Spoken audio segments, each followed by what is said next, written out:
हाय guys, मैं हूं Yasir Arafat and welcome to my YouTube channel. आज की इस वीडियो लेक्चर में हम स्टडी करेंगे something about the derivation of the differential equation of the elastic curves. सबसे पहले हम इस हेडिंग में कुछ टेक्निकल टर्म्स को अंडरस्टैंड करने की कोशिश करेंगे। जैसे हमारे पास इलास्टिक कर्व्स है या व्हाट इज इलास्टिसिटी। इलास्टिसिटी किसी भी बॉडी की वो प्रॉपर्टी होती है कि जब हम किसी बॉडी के ऊपर फोर्स लगाते हैं तो वो डिफॉर्म हो जाता है, और जैसे ही हम उस फोर्स को हटाते हैं तो वो अपनी ओरिजिनल शेप को रिगेन करता है। इस प्रॉपर्टी को हम कहते हैं इलास्टिसिटी, अगर हमारा फोर्स इलास्टिक लिमिट में हो। फॉर एग्जांपल, ये हमारे पास एक स्केल है, इसकी ओरिजिनल शेप ये है। जैसे ही मैंने उसके ऊपर फोर्स लगाया ये बेंड हो गया और डिफॉर्म हो गया, तो इसको हम कहते हैं ये डिफॉर्म हो गया। अब जैसे ही फोर्स को मैं हटाऊंगा ये वापस अपनी ओरिजिनल शेप को रिगेन करेगा। तो इस बॉडी की इस प्रॉपर्टी को हम कहते हैं elasticity. So what is the term elastic curves? The term elastic curves is used for beams, यानी बीम्स के ऊपर जब हम लोड लगाते हैं तो उनमें भी कुछ इलास्टिसिटी वाली प्रॉपर्टी होती है, वो भी किसी हद तक बैंड हो जाते हैं। तो उस बैंडेड फॉर्म को हम कहते हैं elastic curves of the beam. For example हमारे पास एक बीम है,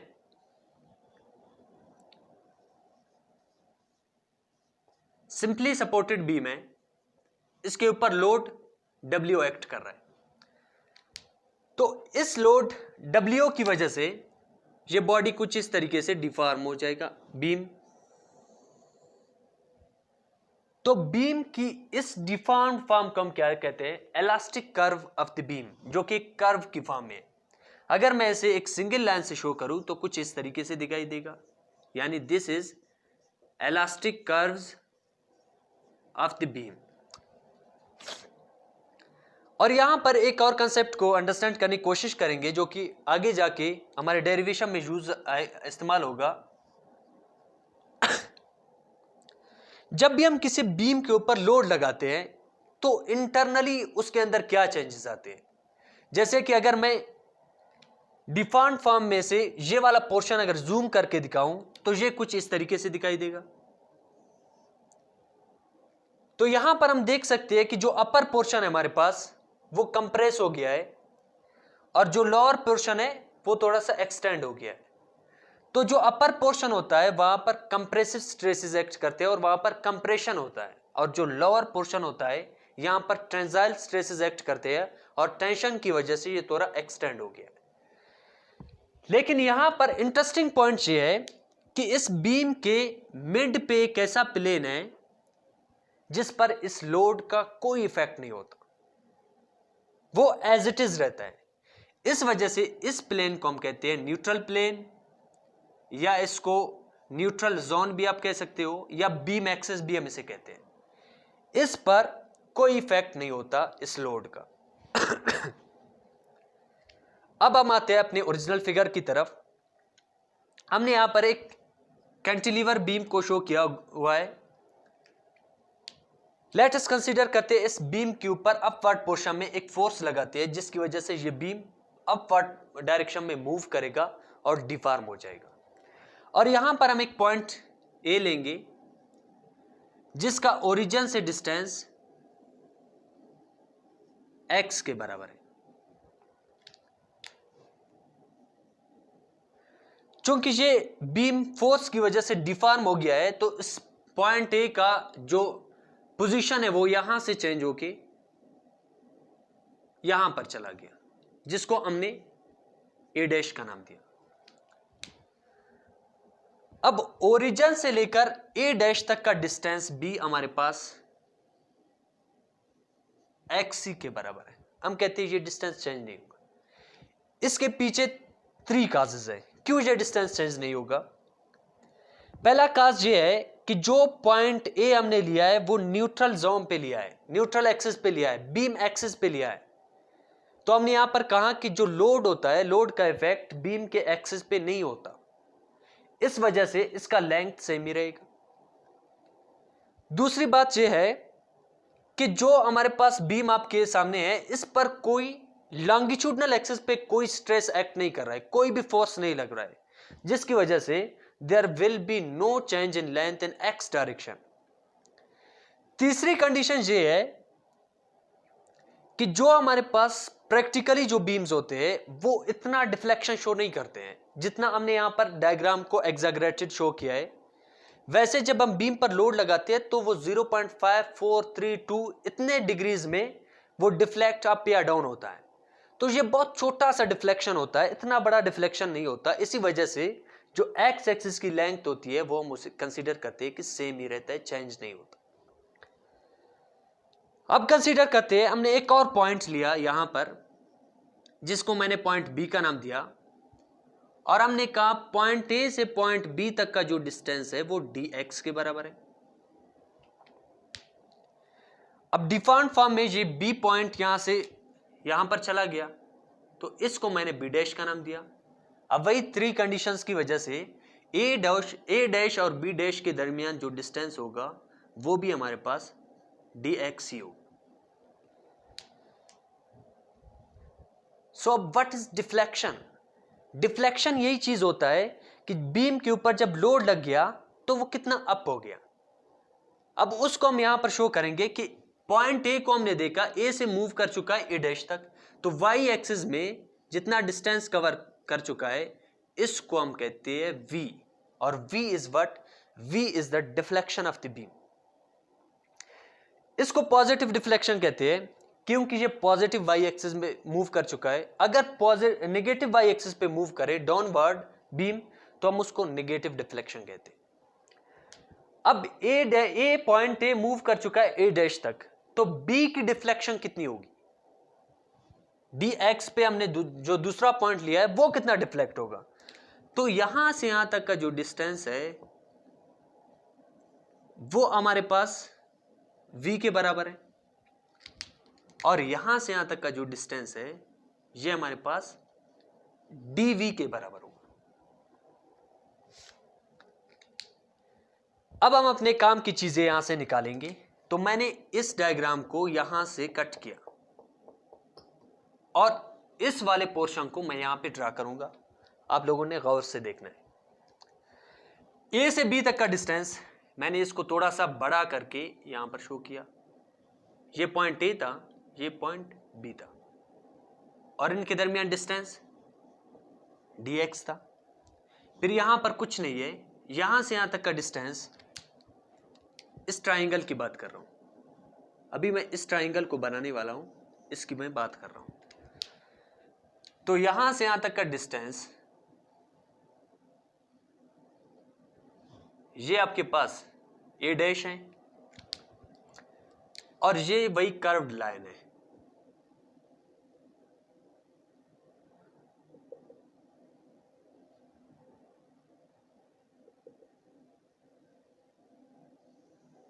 ये भाई कर्व्ड लाइन है, ये वाली कर्व्ड लाइन यहां पे मैंने शो कर दिया, और ये वाला पॉइंट जो हमारे पास होता है ये हमारे पास बी डैश होता है, तो इसको मैंने यहां पर बी डैश का नाम दिया। यहां से यहां तक का डिस्टेंस dv है, तो ये वाला डिस्टेंस भी हमारे पास dv होगा। क्योंकि ये वाला डिस्टेंस dx है तो ये वाला सेम यही डिस्टेंस है, तो ये वाला भी हमारे पास dx होगा। हमने कहा a और b के दरमियान अगर डिस्टेंस dx है तो a डैश और b डैश के दरमियान भी डिस्टेंस हमारे पास dx ही होगा। और यहां पर ये आर्क जो एंगल इसके साथ बना रहा है इसको मैंने नाम दिया थीटा का, तो यहां पर ये जो एंगल बनेगा ये भी हमारे पास थीटा ही होगा।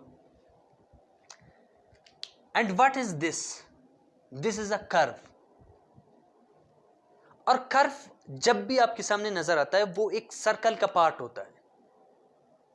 तो अगर मैं पॉइंट ए डैश और पॉइंट बी डैश से दो रेडियस ड्रा करूं जो जाके सर्कल के सेंटर पे मिक्स हो जाए, तो कुछ इस तरीके से होगा। ये रेडियस और ये रेडियस, ये दोनों यहां पे सेंटर पे आ गए, ये हमारे पास सेंटर है। Now what is this? ये एक आर्क बन गया, ये इसके कर्व का डिस्टेंस है जो कि dx है, और यहां पर जो दोनों रेडियस के दरमियान एंगल बन रहा है उसको हमने डी थीटा का नाम दिया, और जो रेडियस ऑफ कर्वेचर है, इस कर्व का जो रेडियस है वो हमारे पास रो के बराबर है।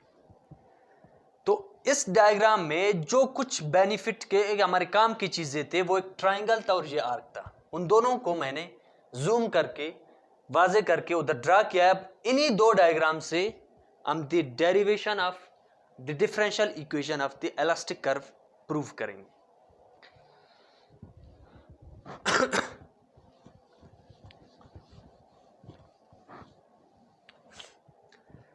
अब हम क्या चाहते हैं? हम चाहते हैं कि किसी भी डिस्टेंस x पे हमें डिफ्लेक्शन v मालूम हो।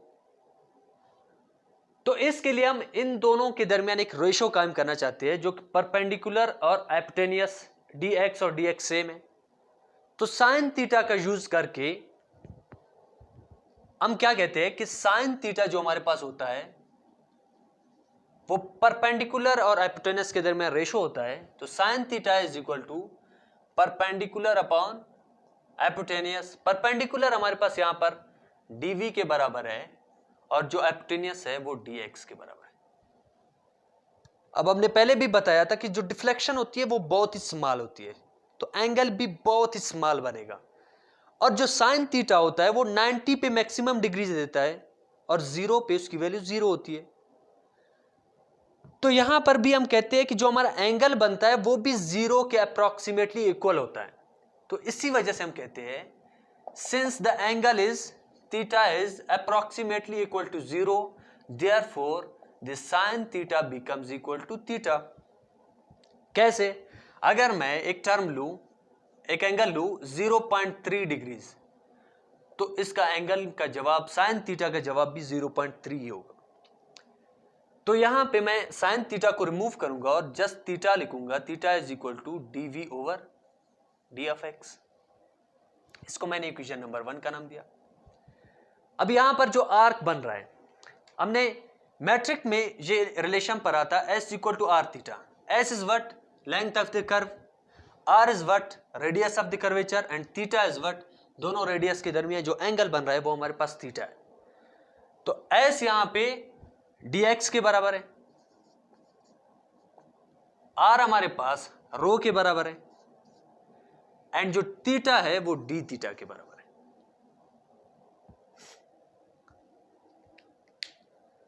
अब यहां पे मैं रो को अलग करूंगा, इसके पीछे भी काज है, उसको मैं बाद में बताऊंगा। पहले इसको अलग करके देखते हैं।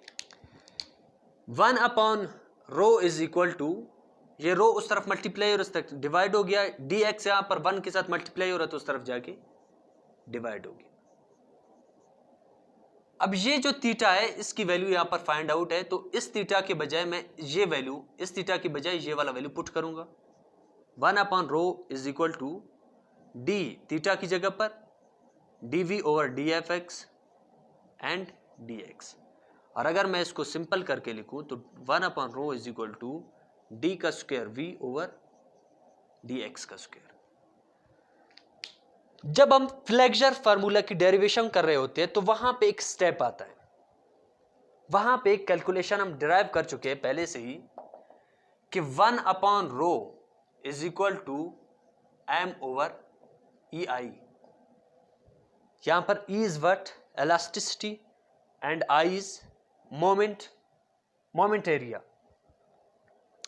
तो 1 अपॉन रो की जगह पर यहां पर m ओवर ई आई मैं पुट करूंगा।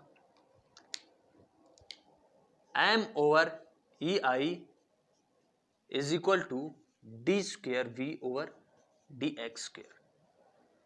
अब इसको थोड़ा सा सिंपल फॉर्म में लिखने की कोशिश करेंगे।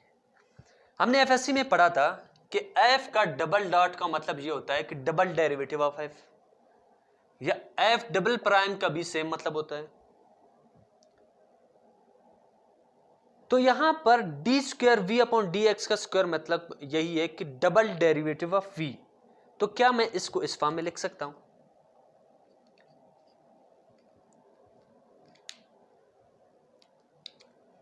m over E I is equal to, इस पूरे की जगह पे मैं लिखूंगा v डबल डॉट, और इसका जो स्टैंडर्ड फॉर्म है इस इक्वेशन का, उसको हम कुछ इस तरीके से लिखते हैं, v double dot E I is equal to M, and this is what, this is the differential equation of the elastic curve. Differential इसको इस वजह से कहते हैं कि डबल डेरिवेटिव ऑफ v है। तो हमने कहा था कि जो इलास्टिक कर्व होता है, जो इलास्टिक कर्व होता है, ये वाला इक्वेशन इस कर्व की किसी भी पॉइंट पे डिफ्लेक्शन और स्लोप दोनों हमें दे सकता है। तो कैसे हम इससे स्लोप और डिफ्लेक्शन निकालते हैं, इसको भी सीखने की कोशिश करते हैं।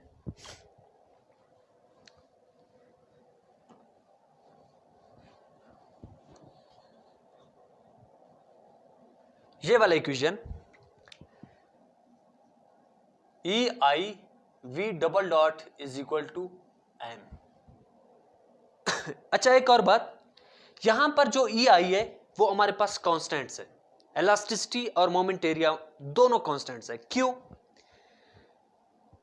कंडीशंस में हम बता रहे होते हैं कि जो बीम होता है हमारे पास वो होमोजेनियस बीम होता है। तो होमोजेनियस बीम का मतलब यही होता है कि throughout the length of the beam, जो मटेरियल कंपोजिशन होगी बीम की, वो throughout the length same ही होगी, यानी टोटल बीम के अंदर सेम मटेरियल यूज होगा। जब मटेरियल सेम है तो उसकी इलास्टिसिटी भी सेम होगी, इसी वजह से इलास्टिसिटी कांस्टेंट है। दूसरी बात, आई क्यों कांस्टेंट है? हम कंडीशंस में यही बता रहे होते हैं कि जो हमारे पास बीम होता है वो प्रिज्मेटिक बीम होता है, और प्रिज्मेटिक बीम वो बीम होता है जिसकी जो क्रॉस सेक्शनल है वो हर पॉइंट पे सेम होता है। तो इस वजह से आई भी हमारे पास सेम ही होगा। तो ये दोनों इस वजह से हमारे पास कांस्टेंट्स है। अब यहां पर हम सीखेंगे कि कैसे हम इस डिफ्लेक्टेड बीम की स्लोप और डिफ्लेक्शन फाइंड आउट करेंगे इलास्टिक कर्व की। तो अगर मैं इस इक्वेशन का एक दफा इंटीग्रेशन लूं, टेकिंग इंटीग्रेशन, तो integration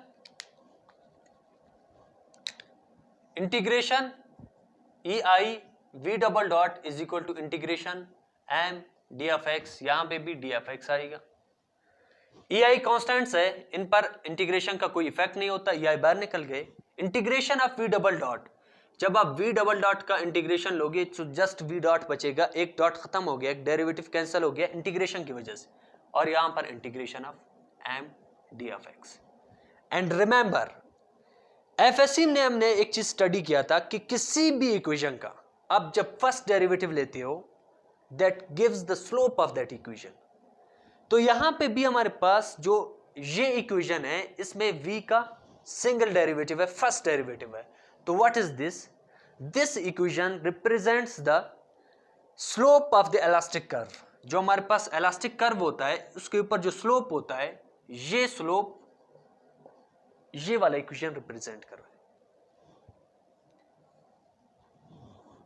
this is what, this is the slope of the equation. And अगर मैं इसका दोबारा इंटीग्रेशन लूं तो integration of E I v single dot d of x is equal to integration M d of x and integration d x का square. तो हमारे पास कुछ इस तरीके का टर्म आएगा, ई आई वी डॉट भी कैंसिल हो गया इंटीग्रेशन की वजह से, और यहां पर डबल इंटीग्रेशन ऑफ एम और डी एक्स का square. And what is this? ये वही चीज है जिसके पीछे हम सुबह से लगे हुए थे। This is the deflection equation of the elastic curve. यहां पे जो मोमेंट होता है वो हम जब इसकी इक्वेशन हम बीम से निकालते हैं वो कुछ इस तरह का इक्वेशन होता है, एक्स का स्क्वायर 3, एक्स की 3 प्लस का 3, एक्स का स्क्वायर 3, इस तरीके का कुछ इक्वेशन आएगा, उसको हम यहां पे पुट करते हैं। तो ये इक्वेशन हमें क्या देगा, इसके पीछे कंसेप्ट देगी। सपोज मैं ये हमारे पास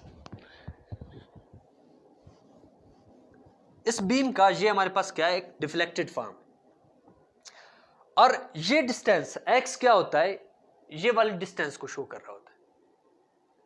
तो जब इस इक्वेशन में मोमेंट की जगह पे जब इस इक्वेशन को पुट करेंगे और x की जगह पे सपोज हमारे पास टोटल बीम है वो 5 मीटर्स का है, और हम जानना चाहते हैं कि 3 मीटर्स पे बीम कितना डिफ्लेक्ट हो चुका है। तो आप जब इस इक्वेशन में x की जगह पे 3 पुट करोगे तो ये वाले इक्वेशन को आप सॉल्व करोगे, e और i की वैल्यूज पुट करोगे तो v की जो वैल्यू होगी वो आपके पास कुछ इस तरीके का, सपोज 0.33 डिग्रीज आ गया, वो यहां पे क्या करेगा, आपको ये वाला डिफ्लेक्शन देगा। तो this is the complete concept behind the differential equation of the elastic curve. और किसी भी फार्मूले की डेरिवेशन को फुल कंसेप्ट आपने सीखना होगा, क्योंकि अक्सर स्टूडेंट्स को प्रॉब्लम होता है कि अब किस वक्त कौन से फार्मूले को यूज करें। ये टेक्निक, ये टैलेंट आपके अंदर उस वक्त आ जाएगा जब आप हर फार्मूले की डेरिवेशन की कंसेप्ट सीखोगे कि वो कैसे हमारे पास डिराइव होके आया है। तो उसकी मुनासबत से आप इसका यूज फिर सीखोगे और आप और भी क्रिएटिव बनोगे।